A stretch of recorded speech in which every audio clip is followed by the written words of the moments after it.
Dante around? Yeah, somewhere, I think. I got him this mug, so we'd have it on his desk for opening day. Man, he's gonna love that. Opening day, huh? Right around the corner.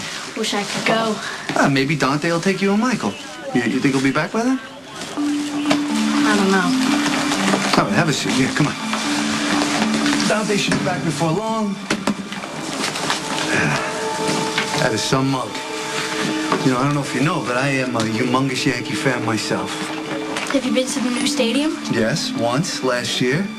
It was amazing. I think the babe would be proud.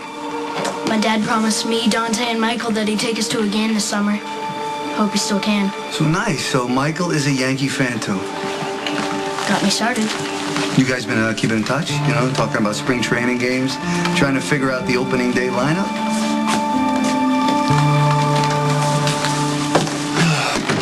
We really should invest in some unbreakable glassware. That sounds like a great idea. Yeah. Welcome. Table for one. Or not. Guess what happened? Luke took it upon himself to go and pressure Kristina. Luke was just here. He was. Did he happen to mention that he went to the house? No, he didn't. Well, he did. And I walked in, and she was in tears, and she's still blaming herself for everything that happened, and he's taking advantage of that. It just makes me so mad. I don't know how many times my little sister's going to have to apologize for getting beaten up. I just want everyone to leave her alone. Let's go. Where? Come on, we're going for a walk. We need to walk this off. Let's go.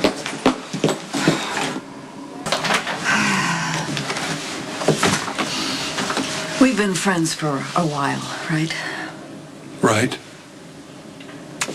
We've had our share of misadventures. Okay, Natasha, just say it.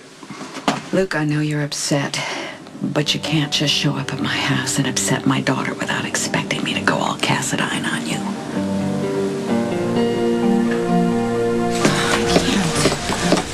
Okay, I was so mad I wasn't even realizing where we were going. Oh, you want to keep walking, or? No, I'm starving, actually.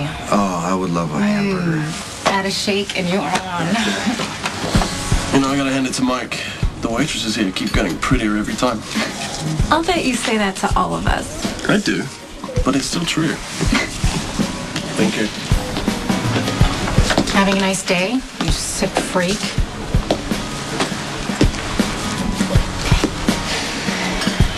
You know, I always promised myself that I would go down to spring training. Here you go.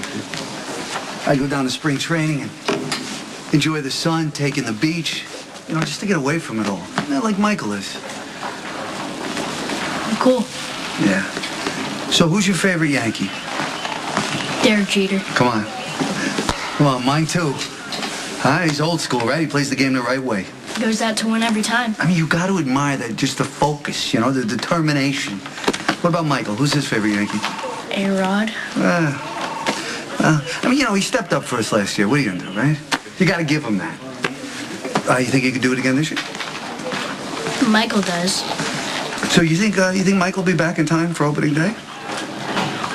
You already asked me that. Yeah, I just know how he would hate to miss it. You know, I mean, it must be so hard him being so far away. It's not that far away. Hey. Oh. Hey.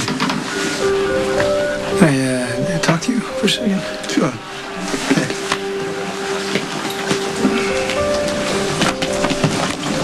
Come here. My brother again. I swear you, I'll cut your heart out. When you say Sonny abused your sister, what do you mean? That he was cold to her. Rude, dismissive, treated her like she was nothing. And it only got worse as the marriage went on. And what do you mean by worse? Well, he told her constantly to her face that she was nothing but property. That their marriage was part of a business deal, and the only reason they stayed married was so he could stay head of the organization.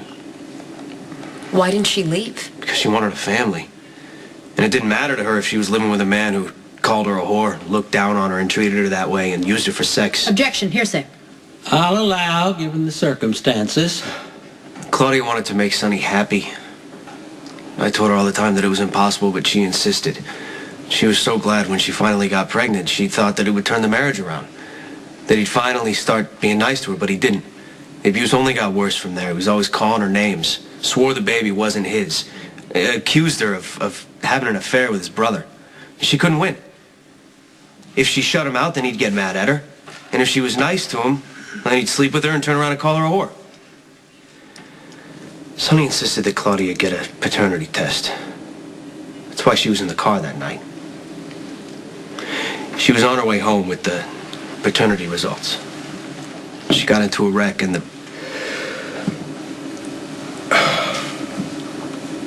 I'm sorry. The baby died. And it was his. Of course. And he said it was a blessing that the baby died. It wasn't like that at all. Claudia loved that baby with all her heart, and you were glad it was dead. Objection, Your Honor. This witness is not in this courtroom to heckle my client. Sustained, Mr. Zakara. Address your testimony to the court, not to the defendant. Did Mr. Corinthos ever hit your sister? I saw bruises on her all the time. That's a lie. That is a lie right there. Sonny beat her down every day that they were married. Sonny likes to go on and on about how he respects women and honors mothers and children. But what about my sister? She loved Sonny. And what did he do? How did he repay her? By breaking her down and slapping her around whenever he felt like it. Little weasel. Oh, really? Come on, you want a piece of me, huh? See, you're afraid to come after me. Only a coward treats a woman the way you treated my sister and does to her. Listen You are to a me. coward, and you know it. I never beat Claudia. I've never hit a woman in my life. Your sister was a conniving little witch who got exactly what she deserved. Please, you know what? You treat